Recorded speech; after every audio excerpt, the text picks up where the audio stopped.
This week on the BackTable podcast. Well, my wife takes credit for that, actually. As being a pediatric ENT and having 3 kids and not having a sophisticated way to help your babies breathe better. I would imagine a lot of people that listen to your podcast may be familiar with the fact that babies are obligate nasal breathers. However, there's, 99% of the population don't understand that babies have to breathe out of their nose for the first year of life. And so, when we had kids and I was a resident, my kid was sick and it was just this awful thing. And we're using this blue bulb and it's, a commoditized, poorly differentiated product with no solution. My wife's like, look, this is dumb. Why don't you do something about this?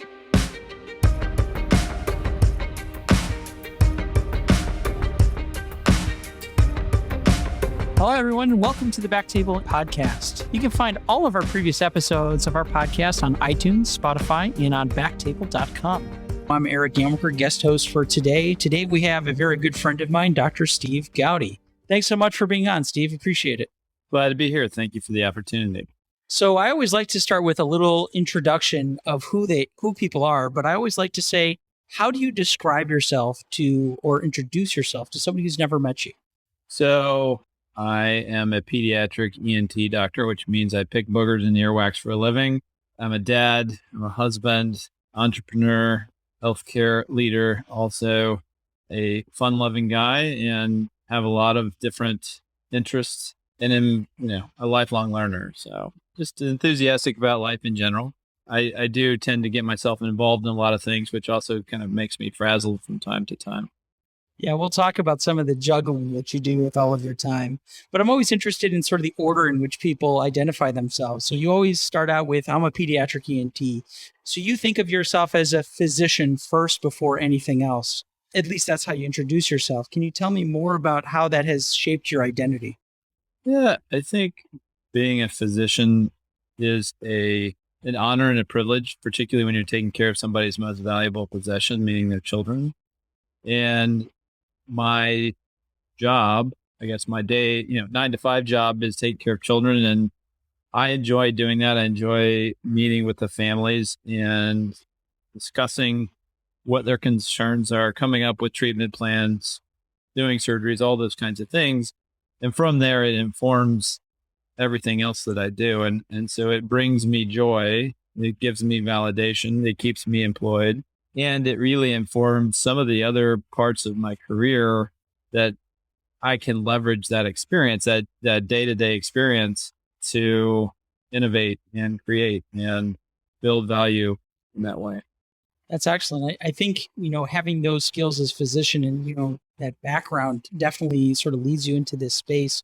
And we're going to touch upon sort of the skill sets that you borrow from medicine as an entrepreneur and as an innovator. I want to talk about sort of early childhood, Steve Goudy. And growing up, were you somebody who liked to problem solve? Were you somebody who really enjoyed putting things together, taking things apart? Was that something that you sort of grew up with and sort of was your characteristics when you were a kid? Yeah, I feel my parents may be a better source of information than me. What I remember is that, number one, my brother and I fought a lot and we had a lot of energy. That was before people had iPads and, you had to wait till Saturday morning to watch cartoons. So it may be predating your cartoon experience. I enjoyed the things called Lincoln Logs. So you could put those together and make houses. Yeah. So that, my pediatrician was super cool. He had all these cool pictures in his office of him hiking and climbing mountains and so on. So that was always inspirational. And then he also had little wooden blocks and trucks and things in his office. So I remember those kinds of things. That was a different era when as a kid, your parents would just push you outside and say, don't come home till dark. And, you'd be out doing things like making ramps that you're going to jump your bike over with no helmet and so on and so forth. So there was a lot of, not me sitting in my garage, soldering a new computer together per se, but lots of exploration and group projects in addition to just, being hands-on, I think was that more so than I didn't ever necessarily love school just because I have dyslexia. So it was harder for me. So yeah, I like tinkering in a very basic sense. Did you think growing up that because of the dyslexia that you had to work harder than other people? Yeah, I mean, I did have to work harder. I mean, for a long time I called it dyslexia instead of dyslexia. And so, no, I think fortunately my parents recognized that. And I'm very thankful that my mom, who's an English teacher, invested in me, and she's still very interested in where I put my commas and my semicolons and so on. And I think that likely has informed my career decision as a pediatric ENT. That we have the ability to identify and interject into the lives of our patients to ensure that their hearing and speech and so on, which are all very correlative to reading and writing and all that, is not something that holds them back. And so certainly part of being a pediatric physician allows me to give back, right? So, I'm not going to be able to go to everybody's home and help them read, but at the same time, if I can identify somebody that has a learning difference or has a hearing loss or, something that could definitely impact their career trajectory by making some sort of adjustment, then that's great for me. Absolutely. And obviously, that intervention in people's lives when it comes to development is a large part of what we do. Are there other things that sort of led you down the road to be a pediatric ENT? I think my personality and I'm not juvenile, but certainly always enjoyed, coaching soccer and teaching kids. And, I taught English and science and math in Africa for a summer after college. So I think it was predestined. I don't know that I knew that I was going to be involved in surgery per se. I always thought I would be doing pediatric infectious disease because I like to travel. And I thought that would be able to be married together. However, obviously I chose a different field, but I think in general, kids to resonate with me because they want to be better. They want to get going, and by and large have not created or impacted their medical problems to any great degree. What was the first thing that you remember in your life of doing, whether it be in surgery or elsewhere, where you sort of started to feel that innovators, that entrepreneurship sort of building up in you? Do you remember a moment or a time where that started to sort of surface? Well, I come from a long lineage of entrepreneurs. My grandfather owned his own towing and mechanic shop. My dad had a lot of different jobs and businesses and ultimately became his own boss. I'm not sure that I recognized that until actually us talking about it right now, that my grandfather was also that way. He was not a successful entrepreneur, but yet he was an entrepreneur, I think, for no other reason than he couldn't get along with other people. And therefore, the only boss that he could have was himself. And even that didn't agree with him most of the time. So I think that independence was something that I, was kind of patterning, right?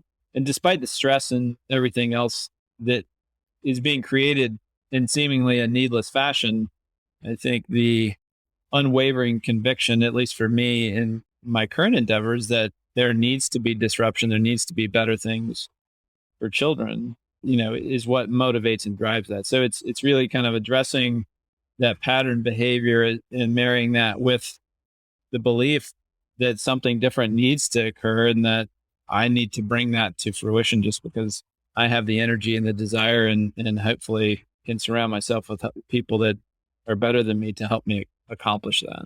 Absolutely. And we're definitely going to touch on, who you brought in to help you, because we need to recognize that obviously we don't have all the skills to be entrepreneurs.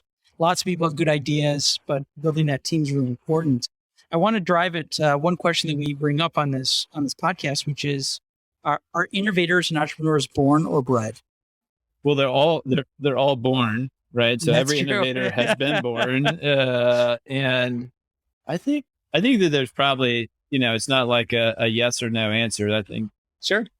I think you have Elon Musk, which is a different kind of innovator than, a Steve Goudy or Eric Gantwerker. I mean, there are people that just walk around thinking disruptively all the time, and they may not be able to carry on a normal conversation, that you and I would define, because they don't follow those norms because it just doesn't make sense to them. And it's kind of like the beautiful mind phenomena where they're thinking on a different plane and different level. So I think that's probably one phenotype or manifestation, whereas there are lots of other people in that middle ground where there's lots of innovations, and there's, everybody's an innovator, right? Because everybody's kind of figured out some trick or something. It's like how to, what's the easiest way to get the garbage bag out of the garbage can, or what, everybody's innovating. Does it, how far do you take it? What is the risk? What is the reward? Do you have a support system that can help you both intellectually as well as capital? Even though we live in a country where there is democracy, that access, the social determinants of health, the social determinants of wealth are very different. Right. And so, the struggles that you and I will discuss, which are real, pale in comparison to other folks that really have made a lot out of nothing. So I think the answer is everybody's an innovator. It's just with what resources do they have? What conviction do they have? What support do they have? Where are they in their life? And there has to be, and I think that is different than the people that really just think and act, the Steve Jobs and Elon Musk, that they can't do anything other than be disruptive and be creative and innovate, because they just don't conform. Their brain doesn't work like that. Where most of us, we're innovating and we're looking like, is this really worth it? Do I want to spend money on this? Do I want to spend time on this? How much, and it really has to do with your conviction. You have to have almost not even a belief, a knowing that what you have innovated needs to be there and other people need to have it. And really most of what you think, if you logically wrote down all the steps it would take to get there, you'd say there's no way that's possible. Doesn't make any sense. It seems like a suicide mission. Having said all that, you know that you need to do it anyway. I love the idea that everybody is an innovator, but there are definitely different genotypes and phenotypes out there that lead to that innovation. And I think resources is extremely important. I want to get back to the idea of conviction, and I want to get back to sort of more specific to your journey. Obviously, you got interested in consumer level products and in ideation. What sort of was the first step for you moving outside of just an idea to something more? And you realize that there's an opportunity here, there's a need here, and I need to be the shepherd of that idea. Well, my wife takes credit for that, actually. As being a pediatric ENT and having 3 kids and not having a sophisticated way to help your babies breathe better. I would imagine a lot of people that listen to your podcast may be familiar with the fact that babies are obligated nasal breathers. However, there's, 99% of the population don't understand that babies have to breathe out of their nose for the first year of life. And so, when we had kids and I was a resident, my kid was sick and it was just this awful thing. And we're using this blue bulb and it's, a commoditized, poorly differentiated product with no solution. My wife was like, look, this is dumb. Why don't you do something about this? And so, as you said earlier, unless you have a biomedical engineering background, which some physicians do, you have no idea. Like, how do I know there's a problem, right? So any business has to solve a problem, and it can't be just any problem. It has to be a problem that people it has to be a problem that people are willing to spend money for, right? Because otherwise then you don't have a business, you just have an idea. And so, for me, it wasn't really it was just the problem. It wasn't like, okay, this is a direct to consumer product versus a medical product, et cetera, et cetera. It's just like, no, there's a problem. What is it? What are the current solutions? Why are they terrible? And what can we do differently? What is the special sauce? Why is this taste like Kentucky Fried Chicken and not Popeyes, or, Coke instead of RC Cola, whatever that it is, and then kind of figure out how to, how are you going to commercialize it? How are you going to make revenue? All those kinds of things follow after that. But it's really that problem, and because the nasal suction device is a single problem that I'm solving, but there's other things that I'm doing that are more on the research side of things that will have a different business to business rather than business to customer relationship. Yeah, we'll delve into some of those other ideas because I definitely want to dig in on those. So what happened? So take me back to that moment. Your wife suggests there's got to be a better way to do this, and you say, yes, there's got to be. What's the next step? What was that first thing that you did after you're like, yes, this is a problem? Yeah, I think that now universities have identified that creating and fostering innovation and commercialization is a good thing. However, they usually do it and resource it poorly. And so there's a lot of good innovation and technology that dies on the vine within the university just because the people that are innovating don't have the skill set and they're not matched up with folks that have the skill set to get it de-risked and closer to commercialization, as well as lots of hoops and hurdles and roadblocks to getting your ideas out. So for me, it was like, okay, started sketching things, but I don't know how to make anything. Started Googling like, okay, how do I find somebody to start making the things that I want? And so I ended up paying some guy $500 or so to make something very simple, basically to buy a pump and hook it to a battery case. That was it. So now that I think back, I was like, God, that guy just took me for a ride. But that was like the MVP. And so just, dealing with, I was at a different university at the time and dealing with a tech transfer office, and they're looking at me like, dude, what you drew on a piece of paper looks like a chicken. It doesn't look like a device. And therefore this is not worth their time. The good news is they released the intellectual property to me. And, ultimately I worked with some students at Georgia Tech, who helped de-risk it some, and then, continued to find other smart people to help iterate it to where it is today.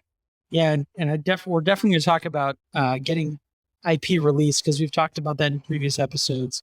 So your wife has this great idea. You start Googling and you find, hey, this might be an interesting design. You have this guy build it for $500. You take it back to the university and they say, what are we going to do with this? You can have it. And then you start working with the Georgia Tech. It was not that quick. It was not. Okay. It was just lots of like seemingly that quick, right? That is like 5 years distilled into a sentence of sorts. But yeah. So we're going to talk about that. So I think it's really interesting for a lot of people to understand that this doesn't happen overnight. That there are definitely steps and setbacks, and I definitely want to touch upon that and how you persisted through those. What are some of your early failures going through this process? Now, how long is this podcast? As long as you want it. As long as people will listen. Oh God. But with respect to this specific device and instance, or just within your innovation entrepreneur. Okay. Because I think one of the things we always hear about is, I had this idea, I got it patented, I produced it, I sold 1 million of them, and then I started another company. And I don't think that people understand where those failure steps were, because people sort of gloss over that 5 years that you talked about and just say, everything just happened. But I really want to focus on when you came with an idea and you had this process, this prototype, and you went to your academic institution. How did that go? How did that conversation go? How did you know who to talk to? It wasn't even a conversation. It's just an email, right? It's like you send it into a black hole. Okay. Yeah. It's like paying no attention to the man behind the screen, and it's just, again, if you have a big university and they have 2 people that are in charge of all the IP, they just don't care about that stuff, right? It's like, if you don't, it's like even at Stanford, if you don't have $100 million idea, they don't care, because it's not worth their time. They need to spend their time coming out with the next COVID drug or the next cancer drug or whatever, that has a $2 billion, price tag or what have you. So, and again, we're as physicians, we don't have any idea. We don't know what freedom to operate is. We don't know what a patent search is. I'd never been on Google patent. How does a patent work? What a disclosure is? All of those things are just constant annoyances and failures. And, it really is about being put into a milieu of synergism, right? And that's what these accelerator programs are. Stanford has one in their biodesign program. My current company right now is an accelerator program. But until you get to that point where you pair a person that understands the problem, and getting back to what do I identify myself? I'm a pediatric ENT, and that's where I identify problems that need to be solved, by listening to the consumer, right? And understanding what the consumer wants and what their pain points are, and what, you can start asking them questions. Like for my nasal suction device, I'd done research for 10 years or 15 years because I was listening to families and listening to my wife. failure is to engage with any type of engineers for a long time. Failures not understanding what a disclosure is, which we can talk about. Failure is not, it's, I wouldn't say not being focused, but it's, at the end of the day, you go home, see your kids, wash the dishes, all of a sudden it's like do all your emails and your charting, and it's like 11 o'clock. And like, okay, that's not prime time to start working on your idea. So those are some of the failure. I have some other good ones, but that was the prior institution. I guess I get one funny story is I filed on this device that I now have a patent. I filed the patent on my couch the night before a disclosure, not knowing what I was doing, but I, basically, the tech transfer office at my current university also kind of just left me high and dry. And so I filed the patent on my own, which, no, it was terrible. I filed I didn't understand what a provisional versus a non-provisional was. I filed everything was wrong. Everything was wrong. But the good news is I preserved the filing date and I got a patent. I mean, but it's all expensive and crazy. And again, you're doing it at 11 o'clock at night. And it's just like, gosh, that's where the rational people are like, that seems dumb. I'm going to sit here and watch TV with my family instead of file a patent. Well, it's always interesting how people are doing these as hobbies, more or less. I hear this story all the time from physicians where at 11 o'clock at night, after the kids are to bed, they're working on these ideas and they're sketching things out and filing for patents the night before disclosure. So I do want to delve into that a little bit because both you and I are in academia. And as we are trying to foray into this world of business, this world of innovation, if you will, and entrepreneurship, this is a little bit murky for us in academia. Can you tell me a little bit more about that between your previous institution and your current institution, what it was like innovating and having outside interests while at an academic institution? I mean, they don't really care what you're doing as long as you get your charts closed and, you're not yelling at people in the hospital. I think, everybody says they want entrepreneurship and innovation. I mean, who's going to say no to that? However, they're not going to free up money necessarily. They're not going to, there's not really any direct incentive to doing it. And I don't even think it's a hobby. I think it's a passion, right? Because, hobbies you do during the daytime more often than not. Like a hobby would be golf or boating or, I guess you could read at night. That would be a hobby. But it's more a passion. Like, why would you because it feeds some part of your brain, and maybe it gets back to that phenotype part. It's like maybe there's a genetic difference between Elon Musk and, Steve Goudy to some degree, but there may be some overlap, right? So maybe it's our dopamine or our serotonin or something. There's something that it is a source of this itch that you want to scratch. And the more you scratch it, the better it feels and you get excited about it. So I don't know. I think it is a hobby is one kind of general thing you're going to do forever, whereas this is like a focused, innovation. Like this is I'm going to be laser focused on. It's like staying up writing a term paper almost, but that you want to do it. Anyway, I don't know. I kind of got myself sidetracked, so we can get back. That's okay. You can keep me back on track there. That's okay. I always want to give you the chance to talk it out. I think for me, going through institutions, because one of the things that people have talked about is trying to develop things that have IP at an institution. And a lot of institutions have very strict rules about ownership of IP. And that's sort of more what I was interested in is when you had an idea and you were at a current institution, right? Because the institution has some rules around IP development while you're an employee. How did you find out, navigate those waters? And you said you emailed somebody and got it released, but were there other steps beforehand to educate yourself on IP, ideas, tech transfer? And where did you find that information? Who did you talk to? How did you figure that out? At the prior institution, I was just kind of going back and forth with those people, but I didn't have any partners that really innovated or brought anything to market.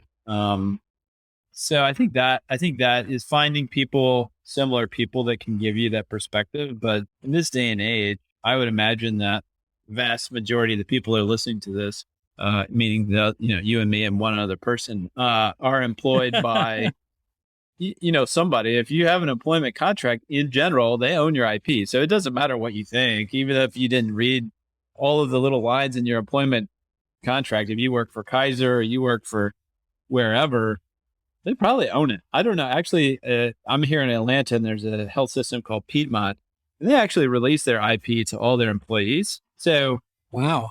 but again, it depends on what you're innovating, right? So if I want to make a new soap dish, that's probably, it's not relevant to my day-to-day job, unless it's like specific to a hospital or something that is not owned by your employer. But if you use any, like the computer at work, or use the whatever at work, or it's relevant to your day-to-day job, then they own that IP, and that's just the way it goes. Having said that, most institutions aren't going to necessarily stand in the way of it directly, even though it's kind of indirectly, they slow things down and don't pay attention. So it's frustrating. You can educate yourself. Most institutions will have a part of their website that talks about all this stuff, and there'll be roadmaps and seminars. I took something called the Kaufman Fast Track lecture series that it was fascinating to sit in the room, and there's a bunch of really smart scientists in there. And then when they got to the part where like, hey, actually, your big institution owns all your IP, people were just like super angry and upset and yelling. And I'm like, you can fight about you get mad all you want, but that's just the way it goes, And so just understanding what the rules are, I think, are important, and really understanding what a disclosure is very important, because if you don't do that right, then you don't have any IP. Yeah, correct. No, that's always been a big, because I've changed institutions several times, and that's always been a very big discussion around IP and disclosures and conflict of interest. Has that come up at your current institution with regards to conflict of interest and things like that, because it sort of does align with what you do? Not really. I mean, I'm very careful about what I do at work and I'm not talking to my patients about my product necessarily, unless they're asking about it or they're having a problem that, I let them know, but certainly provide a disclaimer that there is a conflict of interest. I have some research grants, but again, and some industry sponsored studies. Again, there's no real conflict because it's not relevant to what I'm studying. So no, I don't think it is. Interestingly, this next year, I may have to not be the CEO of the company once it hits a certain revenue threshold. Then, I would either have to recuse myself. I don't know what the specific rules are, but I can't be a CEO of a company that makes, has $1 million in revenue. Money, yeah, exactly. Yeah. So I think that all of that becomes relevant. But, when all of a sudden your company's making money, they seem to be more supportive and interested because they're going to collect checks, Right. So as you sort of delved into this a little bit more, your wife had the idea, you got a prototype. We fast forward 5 years through a bunch of different failures, and you've now started to get some traction. Mm-hmm. Can you tell me through that process? How did you figure out how to start a business? How did you figure out your addressable market, venture capital, raising funds? Were there specific people you talked to sort of get that advice, besides listening to the Kaufman series and talking to the tech transfer black box? Where did you get your information? Who did you bring on? Who did you talk to? And how did you get that started? Yeah. I mean, in general, if you're going to be an entrepreneur, you need to be friendly, right? Even if you're an introvert, you need to make contacts. And I happened to run into a guy walking into a lecture series, an older gentleman that had a lot of experience in tech transfer, and he helped me out. And, we worked together for a number of years, getting non-dilutive funding through some local government, Georgia Research Alliance, which is amazing. And, they were mentoring me a little bit. The place that, there's a design house attached to and affiliated with Georgia Tech, but not part of Georgia Tech, that I worked with and made relationships with those folks. And so, I mean, it's just there is a big startup community almost anywhere you are in the country. Obviously, if you live in the Bay Area, it's going to be bigger and different than, right, Atlanta or New York or Chicago or whatever. But in general, you can find people,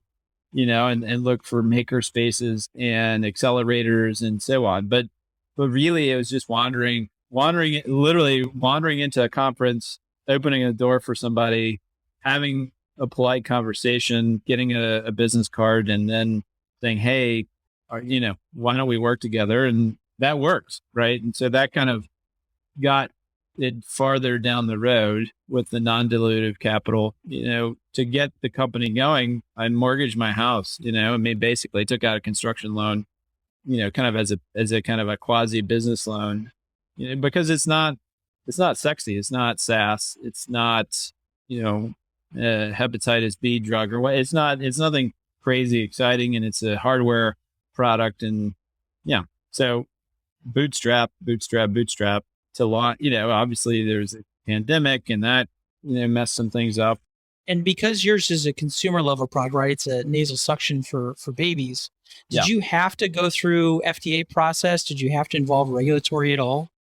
So again, this gets back to building a team and being supported by the folks that are smarter than you. The gentleman that I was talking about that helped me get things going kind of had some other things he needed to do and was less willing to be involved, and I met a guy, as we were getting the design finalized, I met a guy who came on board as a biomedical engineer, and he helped work through all of the regulatory stuff. So nasal suction devices are regulated by the FDA, but they're 510K exempt. So all you need to have a quality management system. You need to use good manufacturing practices, all that kind of stuff. So, we set it up. So it's a class. So there are some on the market that view themselves as class 1 devices. Regulatory analysis that we did suggests that these are class 2 devices that are 510K exempt. And so you just register with the FDA, you use quality management system, you have good manufacturing practices, and then you can sell the device. So, and again, that weirds people out. Like they're like, because consumer people are like, they don't do med tech. Yeah. And so they see this as med tech, but the med tech people are like, no, this is not really med tech because I can't sell it to a hospital for $1,000, even though it costs me 10 cents, So it's a weird, and it's for kids, which again, we started talking earlier. People don't innovate for children because it's not as big of a market as adults. So I pushed all the chips in. Yeah. People I think, are more protective of their children than they are of themselves. So they're always very skeptical. Yeah. Yeah. Well, but at the same time, they want the best for their kids. So it's just this kind of, this weird situation. So you leverage funds, your own funds. You have a prototype. You're starting to go through regulation. Yep. How do you start thinking about scaling? How do you figure out, when do I raise capital? How do I get investors? How do I scale the business? Tell me about that process and where you were at and how you found manufacturers and assured quality, things like that. Yeah. So a couple of things. One, you need to make sure, getting back to the problem solution, you need to make sure you have a problem, make sure that your solution is not just a little bit better, but at least 50% better than what exists. And so from an engineering standpoint, again, I'm not an engineer. I mean, there's all kinds of, the user needs, user requirements, all of those things, you need to do almost A/B testing with a bunch of individuals. We did some focus groups, and then you just realize that you pay a bunch of people to come sit in a room, and there's one person that's going to talk the whole time. The other people are going to sit there and eat snacks. And they're not going to say anything because this one loudmouth is saying everything. And he or she, I mean, the other folks are like, dude, I'm getting paid to be here. I'm not going to come and fight with some random person I don't know. So, that's another mistake, is doing the, kind of the group interview feedback versus the individual feedback. But yeah, you need to make sure that your problem is ready to go. And, we use a local group to design it. Once we got it past the MVP, there are people, they're engineers, that's what they do. They know how to do it. They work for Medtronic or they work for Smith & Nephew or whatever.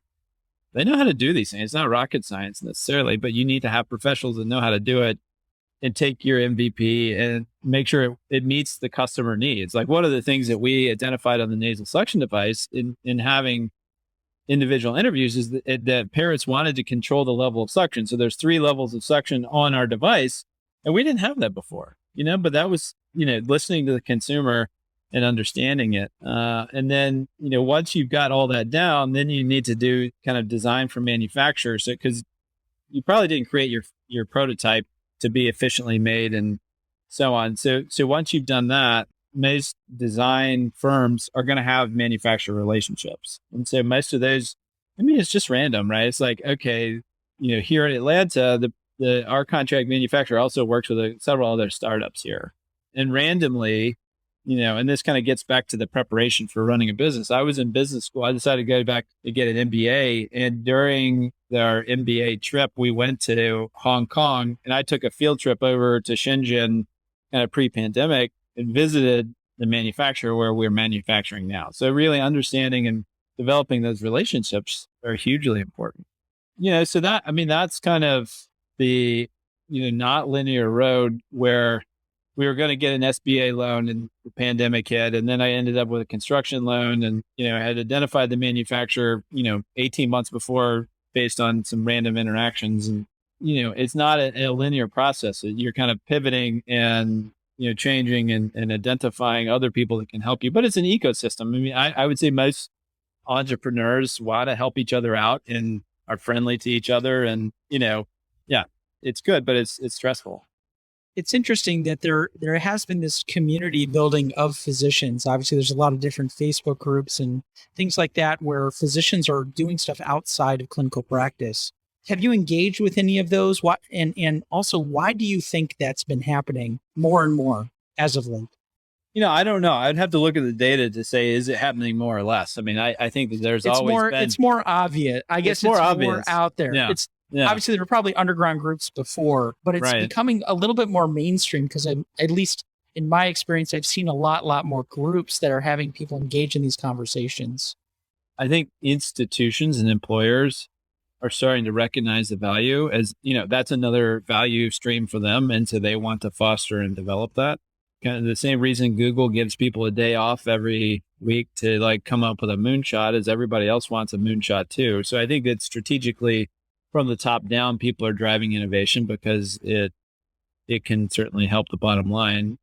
I think the number of people that are investing is growing. I think the number of accelerators is growing. I think, work for 30 years in the same profession mentality has changed. I mean, I don't know how often you talk about millennials on your podcast, but, people that are coming up today don't necessarily say, okay, I want to go and work at the same institution for 30 years and retire and be very proud of that.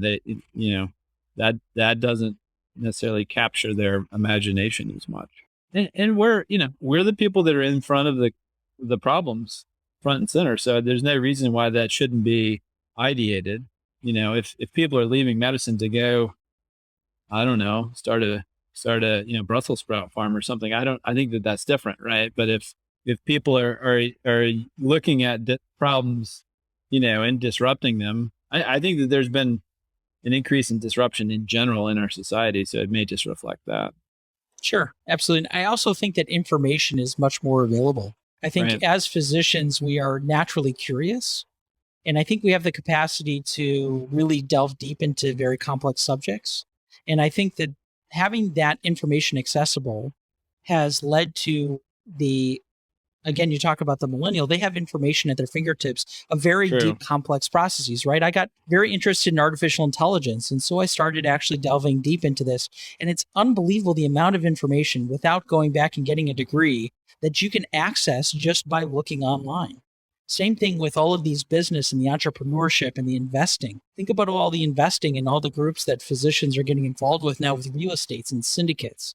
And I think that because information is so accessible, you can be much more agile as you transition from parts of your career, which is why I don't think that old 40-year-old, 40 years in clinical practice is really not practical and not necessary anymore.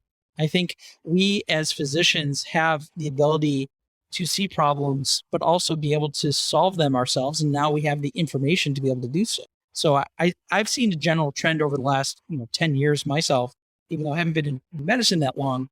But one of the things that I started to realize, and the reason why I think that was because as I started to branch out from clinical practice, people started reaching out to me and they started saying, listen, I'm burned out or I'm getting close to burnout and I need something else to do.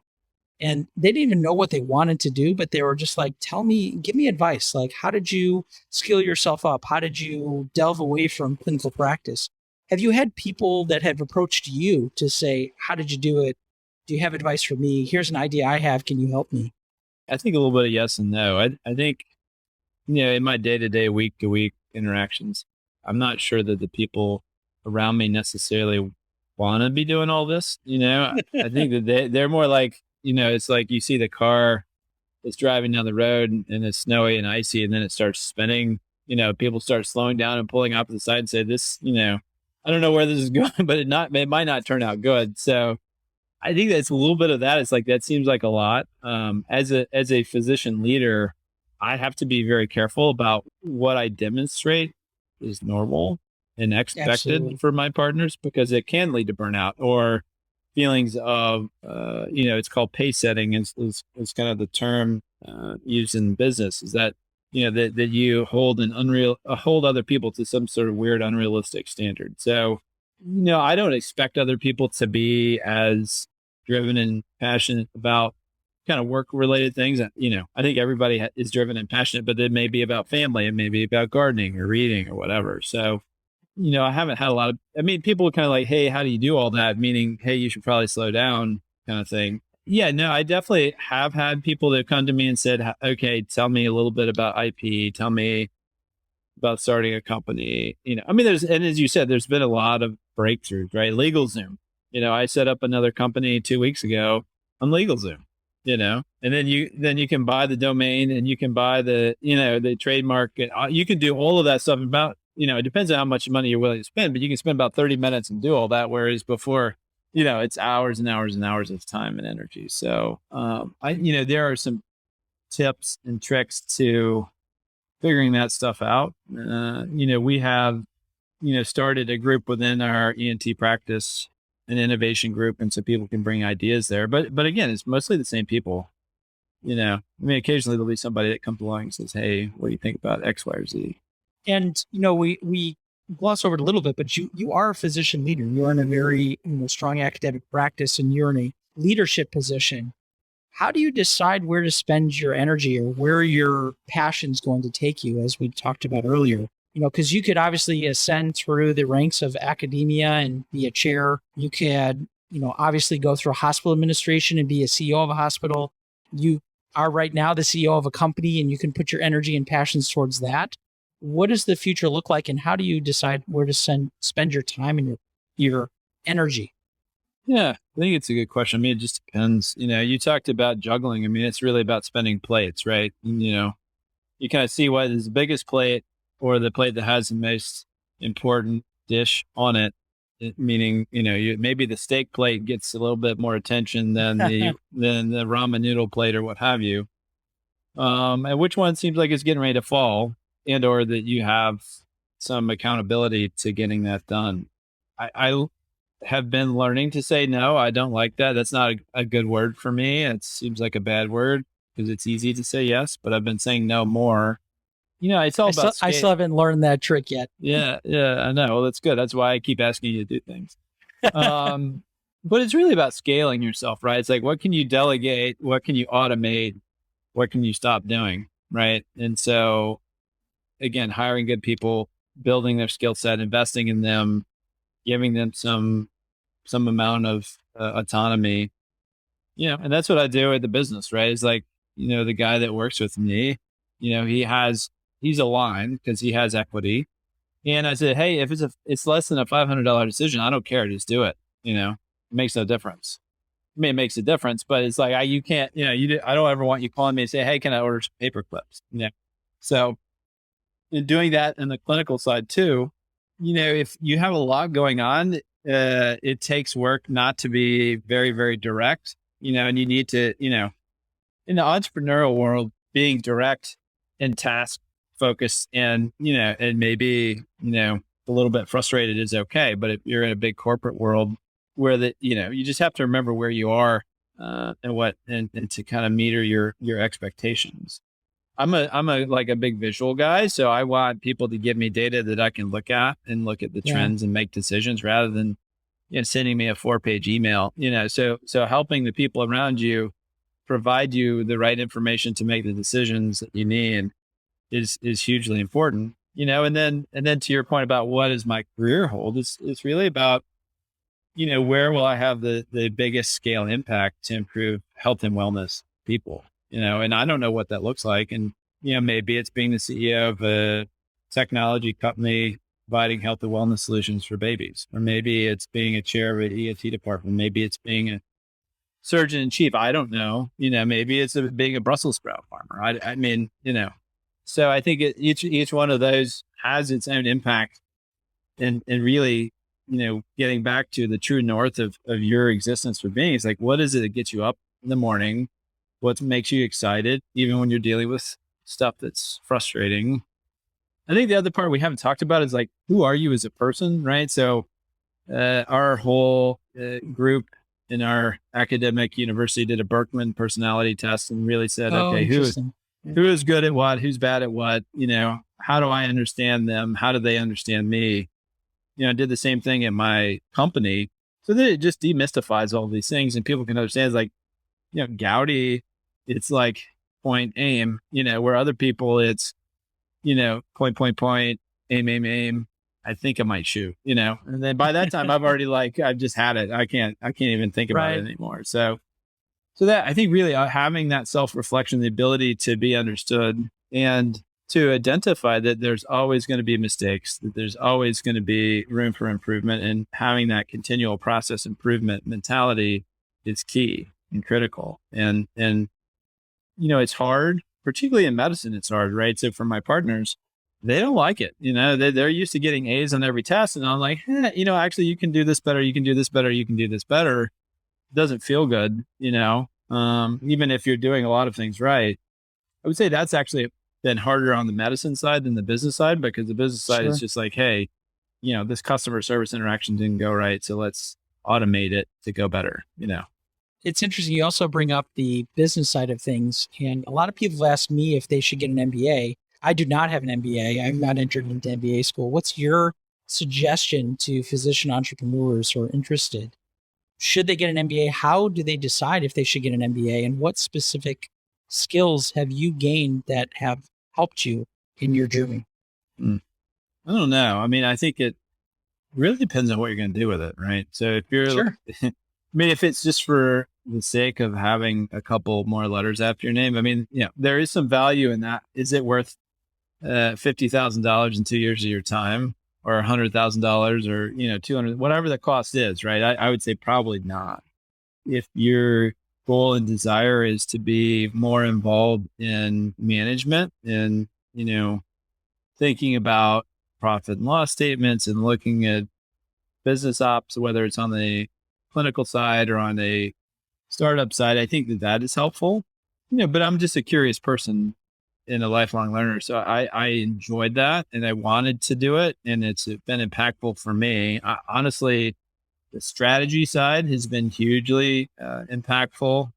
So again, there's lots of ways to get business knowledge. So it's not just an MBA. There's the MMHC. I mean, there's lots of different acronyms that you can get that will give you that insight. I would say the MBA is the most broad. And if you do want to start your own business, that would make sense, right? I mean, I think if you're like, hey, I'm going to start up, a Brussels sprout company, having that fund of knowledge will help you. And not because you're going to be doing all the books. I don't think that's the best use of your time, right? So being, using lean principles, you should be working at the top of your scope and maybe planning on where to plant the Brussels sprouts per se. But, having other people that you're working with and being able to have intelligent conversations about accounting things. Accounting was so painful and terrible, yet it's important, and it's super relevant to our business model, because it's all of these accounting rules, and is it cash basis accounting or is it accrual based accounting, and inventory, last in and first out, all of these things. I barely scraped by because it was just I can't keep this in my brain long enough, even medical school. But if you're like, I'm never going to do that, that seems like maybe not a great use of your time, right? If you're like, I don't ever want to know about accounting, I don't care, then maybe that's not, I mean, if I don't know, you talk about informatics, right now I'm super interested in informatics. I want to go understand that a lot better. If you're really an informatician, go do that. Or if you really want to be, like what you got a master's in education. I mean, figure out what's passionate to you and how you be the best at it. And then surround yourself with other people that have the complementary skill sets as well as personalities. So I think that's probably more than what you wanted, but that would be my long answer to a short question. No, that's exactly, because when people ask me if they should get a master's of education, I think it's very similar, because I asked them the same questions. I said, do you need street cred or do you need the skill set? And that should help you decide, because there's many options. You could do it on your own. You can get a certificate or go through an intensive, something that you pay for, or you can go and get a master's degree. The only reason to get a master's degree is because the skill set will be delivered and you need street cred, right? You need to have that immediate street cred where people say, oh, they have this degree, they must know what they're doing. Because otherwise you have to have an opportunity to demonstrate that skill set to somebody for them to have confidence in you. And so that's where I think, similar to the MBA, is I think a lot of physicians don't really know the business world as much. So I think they definitely need the skill set. But the question for me is, do you need that immediate street cred for some reason? Or do people just need to meet with you and discuss with you to realize that you have that knowledge and that skill set? Yeah. I would say that there's some, like, at least at my current university, there are ways to get concentrations in it without having to get exactly a 2-year degree, right? There's like a several weekend course on finance for healthcare. I mean, things that'll give you the information you need that, you don't really need to understand, what is gap and how is it relevant to, looking at what is a cap table and all of these like crazy things that just may not be ever relevant to you. Correct. And I think that is really the key there, because there is probably a lot in your MBA program where you say, I'm never going to use this. Right. There's a statistic, unfortunately, that because of the doubling time of information, that you will only actually use about 6% of your knowledge from medical school. So that's about 4 years worth of knowledge, and you only use about 6%. So I can't imagine when you're going through an MBA program and spending all this money, you don't probably use all of that knowledge. Some of that knowledge is important as background information and you have a general understanding. But if you were to instead go dive deep into the topics that you need to, it may be more efficient use of your time and your money. Yeah. So I say the same thing about education. That's the reason. Yeah. So we're going to just do a few more directed questions, short answer, quick fire. What other areas of innovation are you interested in? And you mentioned informatics. Are there other areas that excite you or interest you that you are reading about, listening about? Yeah, so informatics is super interesting. I don't know a lot about it. I actually took a couple courses this fall on public health and informatics, and then realized I had too much on my plate. One of the plate, like all the plates were wobbling and getting ready to crash. So I said, okay, I need to pause on this and figure out how I can kind of, as you said, reframe and what is it I'm trying to get out of it and how do I get it, and maybe getting an MPH in informatics while all this other stuff is going on didn't make sense. Like really more directly, I'm interested in tissue regeneration in children. Obviously I'm interested in children, but it applies to adults, and looking at oral mucosa, meaning the lining of the mouth, and how do you deliver drugs on scaffolds to reduce the inflammatory component, increase the regenerative component, and therefore improve healing, reduce revision surgeries is one thing. And then also bone regeneration in the craniofacial area is something else I'm passionate about. And so those are two things that I'm actively studying in the lab. And we actually just got an NIH grant to study the impacts of the oral microbiome and oral cavity wound healing, and also looking at, can we deliver pro-regenerative bacteria to the oral cavity to improve wound healing? So it's all about like tissue regeneration and reduction of surgeries and morbidity in children. That's fantastic. Yeah, we didn't really delve into too much about your lab. How do you find time to do that? Again, you hire really good people. I mean, I'm not in the lab pipetting. Actually, they let me come and do the surgery. So I'm a technician in that sense. There you go. And then, I mean, with Zoom, you can be in so many places back to back to back. It's, and again, it's a passion. I mean, actually this morning I got up and I'm on an NIH study section. So I'm reviewing grants today on my weekend. And at night I'm writing emails or writing grants or writing papers. So, but I have a good group of people who I collaborate with. who are very, very good, as well as folks that work in the lab that are also great and, self-starters. What book are you reading right now, either for fun or other? I don't know. It's like everything, really. So it's called Untamed. It's called Untamed. Yes. Yeah. And so Untamed, the reason I'm reading it is because one of my partners is involved in the diversity, equity, inclusion group at our university. And we have a book club. And so we read that. And so I've been reading all kinds of books that are expanding my perspective. And so Untamed is a book that wanders through lots of different things with respect to self-perception, with respect to personality, addiction, racism, sexism, all of the, LGBTQ, all of those things. So it's really been a tour de force of that. I'm not done with it, but it's pretty interesting. I have to actually be done with it by Monday or Tuesday. So Oof. Yeah, I can report. No, I'm 2/3 of the way through, so I'm good. So you're good. You're good. Yeah. My last question is, what is your main advice to other people who are physicians interested in doing innovation and entrepreneurship? Rule number 1, understand what a disclosure is. A disclosure is when you tell the world what you're doing before you've patented it. So that's rule number 1, because you're no longer doing innovation, really. Rule number 2 is just surround yourself with good people. And as you said, with the internet, you can find lots of, I've had people just randomly reach out to me. I don't know, never met them. And they're like, hey, how do you do X, Y, Z? And most people are like, okay, you do ABC, just join some of these groups and, reach out to people like you or me or whomever, because as I said, entrepreneurs are generally very friendly, willing to help, and will point. They're not going to do the whole thing for you, but they'll at least point you in the right direction or tell you what not to do, which I think is also equally important. So, leverage what resources are in your university, as well as in, some of these like Facebook or Instagram or TikTok or whatever, wherever you get your connections, and then reach out to people. And invariably they're going to be, and again, they're state sponsored, they're city sponsored incubators. And so they're people that are just paid to answer your questions. So you don't need to feel guilty about doing it. But most of us don't mind because somebody else helped us out. Absolutely. I found the same, that this is just a very great space and there's a lot of great people. I just LinkedIn message like CEOs of companies just because I'm interested, and they usually are, I'm about 90% of them get back to me because everybody just wants to help each other out. And I think that's a wonderful part of being in part of this community. How do people get in touch with you? How do they hear more about your company, about your product? Yeah, so Dr Nozebest, Nozebest. We have a website. You can go on there. You can send me a message to that. You can send me a message on LinkedIn.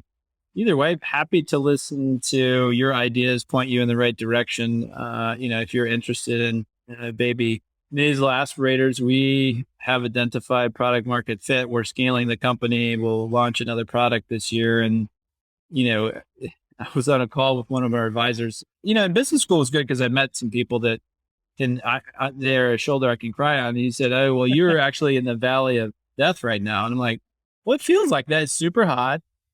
I'm really thirsty all the time. And I feel like I'm going to die because this is like gone crazy. So, but there is a big startup and entrepreneurial community within medicine as well as just in general. So, go to Facebook or LinkedIn and join a bunch of those groups and see what people are doing. There's lots of places you can get non-dilutive capital. I mean, we got a bunch through the Georgia Research Alliance, but you can also the SBIR grants, STTR grants, there's foundation grants, depending on what you're interested in. There's lots of people and lots of money, and services in kind that can help you get over that hump, go from that idea to your MVP, go from the MVP to, getting into commercialization, that kind of stuff. So I mean, it's the saying that a journey of 1,000 miles starts with the first step, and just make the step. You can't think about it. If you think about it too long, then it just, you drive yourself crazy. Well, thank you, Dr. Steve Goudy. Look forward to hearing more from you and from your company. Thank you very much. Have a great day.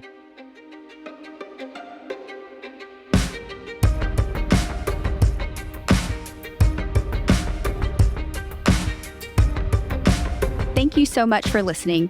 If you haven't already, make sure to subscribe, rate the podcast 5 stars, and share with a friend. If you have any questions or comments, direct message us at _BackTable ENT on Instagram, LinkedIn, or Twitter. BackTable ENT is hosted by Gopi Shah and Ashley Agan. Our audio team lead is Kieran Gannon, with support from Caleb Hodson and Ness Smith-Savadoff. Design and digital marketing led by Brian Schmitz, with support from Taylor Spurgeon Hess. Social media and PR by Chi Ding. Thanks again for listening, and see you next week.